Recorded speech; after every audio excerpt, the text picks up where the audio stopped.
Hello, everyone. My name is Qishuo Yang, and I'm from Southern University of Science and Technology. So my supervisor is Professor Junhao Lin, and today my presentation will be in-situ STEM observation of the confinement patterning effect in MoTe2. So to start, this seminar is divided into 3 parts. So it's basic background and the methodology, and also the result in this article. So mainly we are working on two-dimensional transition metal dichalconite. So the reason why we are interested in this kind of material is because this material can have rich phases and also turnable band gaps, and also they have many topological properties and modern device application in the field of two-dimensional nanoelectronics. And to start, this work is mainly focusing on the phase regulation of the one-dimensional metal chalconite nanowires. So there are some like previous strategy using this kind of nanowires. So to start, nanowires first like typical one-dimensional materials. So the nanowires is you can see as a stack of MO3 Te3 layers. And previous reported that by introducing a layer of nanowire between the drain and source electrodes with the 2H phase MoTe2, so the Shockley barrier is significantly lowered. And also the nanowires, when you separate a single nanowire, is semi-conducting characteristic. But when they stack forming like a bulk material, so they start to show their metallic characteristic. And there are a few like reported using this synthesis method. So they use like MOCVD to synthesize like nanowire bundles. But as you can see in this figure, so the nanowire is like a pretty thick and random distributed bundle on the substrate. And also there are some previously reported using In-Situ heating method. So the transfer a layer of two-dimensional twitch phase MoTe2 on the MEMS chips, and they using low temperature annealing, and they start to see this kind of like snowflake-like structures generating on the surface of the twitch phase MoTe2. When they zoom in, they found this structure is actually nanowire bundles. But as you can see in figure B, so the nanowires, the presented is uniformly distributed along the 6 zone axis of the 2H phase MoTe2. So there are 6 like zigzag edges, so they are uniformly distributed. So based on these kind of like strategies, because nanowires are pretty flexible interconnect in nanoelectronics, we think. So to facilitate its application, so we think it's better to regulate its growth direction or its orientation.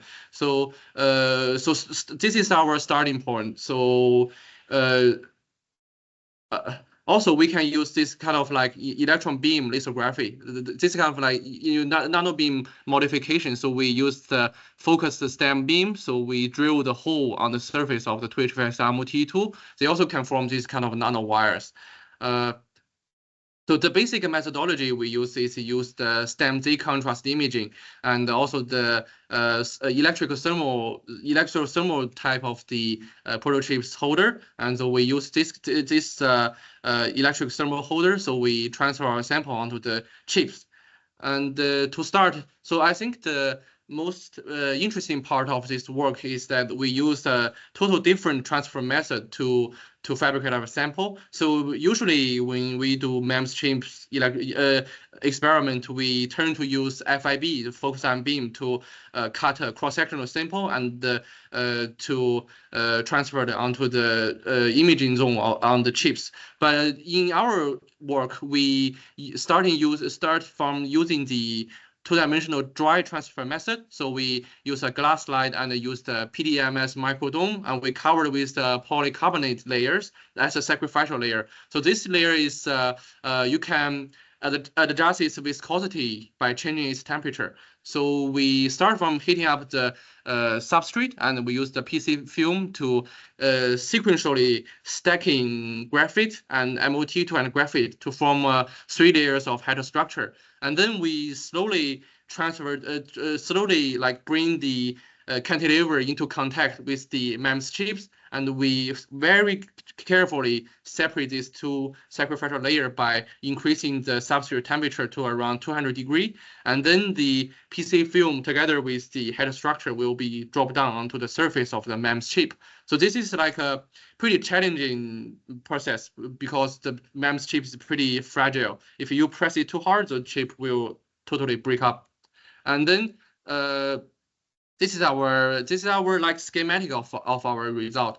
So the reason why we build like 3 layers of head structure is because based on the previously result, so we want to block the in-plane TE vacancy generation by using the graphene layer, because even like the hydrogen and helium atom cannot penetrate the graphene layers. So in this case, we're using graphite to confine the 2H phase MoTe2, and then when we apply like stimulation to induce some like tellurium vacancies, so the vacancy cannot directly passing through the graphite layer like from the channel 1, like shown in this figure E. So we actually block the in-plane TE vacancy generation by blocking this migration path. So without the layer of graphite confinement, so the TE vacancy will uniformly generate in plane. So the nanowire will just nucleate randomly on the surface. So you ultimately will form like a snowflake structure as shown in this figure. But in our case, when we use graphene heating, graphene confined heating, and then the nanowire is uniformly distributed in the nanowire bundles. You can see these nanowire bundles are highly oriented. So I want to show a short video by using the open heating. So when we use open heating, the nanowires grows in 6 zigzag edges in the MoTe2. So you can see it's anisotropic, and so the nanowire is finally grow into a snowflake-like structure, as shown in this video. Yeah. So move on to our work. So by fabricating this kind of like 3-layer head structure and transfer it onto MEMS chip, and we connect the top and bottom layer of graphite to the electrode prefabricated on the MEMS chips, and we apply a gate biasing by through the confined graphite layers. So we actually form a vertical electric field to regulate the growth of nanowires. So these are 3 videos I want to show we captured during the STEM imaging. Yeah, start from the low mag. Yeah, you can see the nanowires, the oriented nanowire bundles just keep growing to the left, and finally entering the freestanding holes on the chips. And they are low mag hard STEM imaging showing the phase evolution of the nanowires. You can see these slanted edges and vertical edges. There are the 110 plane and 100 zigzag plane in the 2H phase MoTe2. And we also captured this pretty amazing atomic resolved STEM imaging. Yes, to show the growth frontier of the nanowires. So the MEMS chip is very stable. So when you apply biasing and heating, so the focus will not shift it, and also the sample drift is not that big. So we can recording the atomic resolution. So using this chip. Also, so to start, when we apply like a pretty low biasing from the beginning, like using like 0.1 or 1 voltage, so the resistance just remain constant without changing. But when we increasing our bias and voltage to like 2.5, so we start to see this kind of like bundle-like structure generated in this region. And when we further increasing our gate biasing, so the temperature, the resistance drops significantly, and also the nanowires is growing in a pretty faster speed and entering the hole in the MEMS chip.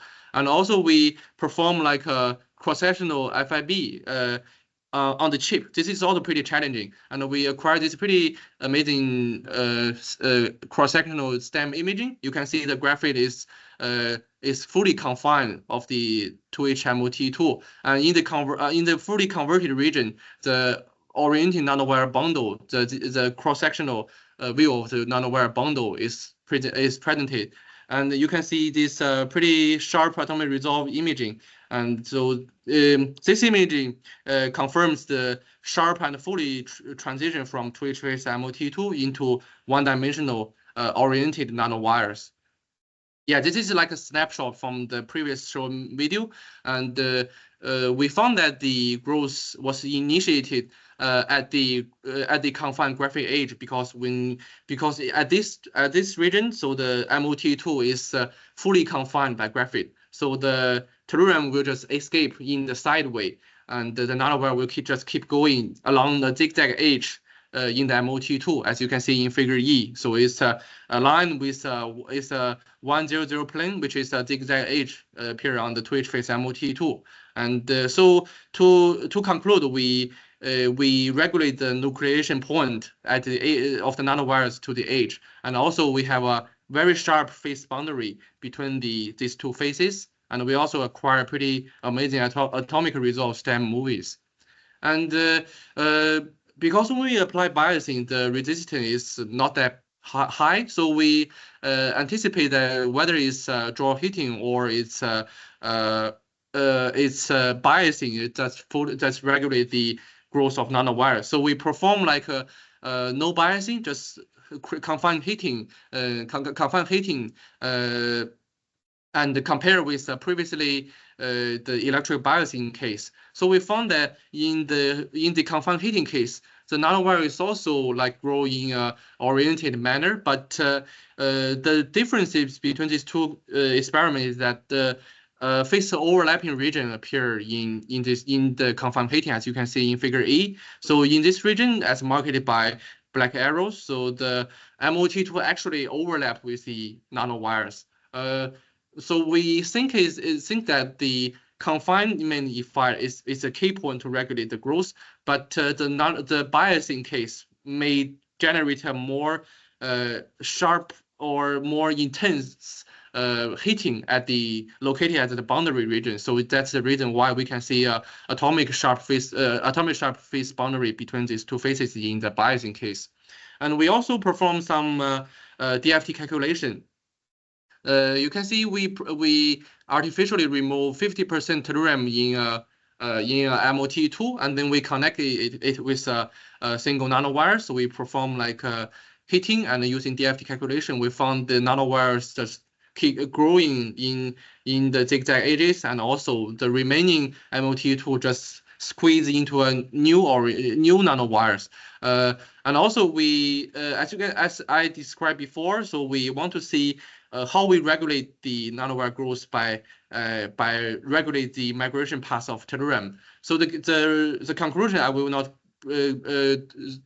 like present this in detail. So we found that the nanowire, when they enter in the when the tellurium atom escape to tellurium atom entering the closed packed nanowire region, so the tellurium will just migrate across the nanowire bundle, and finally entering the void space between the nanowire bundles, because we have 50% of tellurium loss. So there are some like gaps and void appeared between the bundles. So nanowire, when they enter in the bundle, they will just be sucked out of the heterostructure by the vacuum system of in the STEM in the microscope. Yeah, and yes, so we can see there is like a phase overlapping in the confined heating case.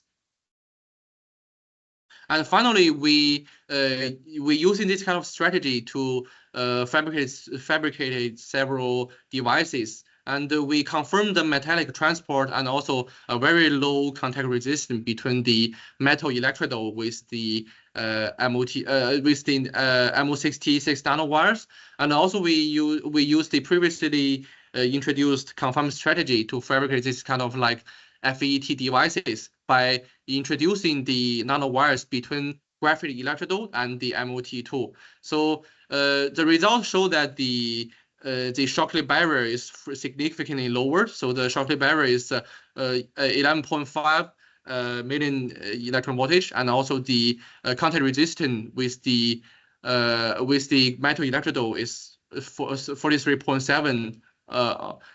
So this is like pretty low contact resistance. By introducing nano-oriented nanowire in the devices, we can achieve the low Shockley barrier and also low contact resistance at the same time. So this is our work, and thanks so much for listening. And all this experiment was conducted in the nitrogen protected global system. So this is our built in our lab. So thank you for listening, and thank you so much.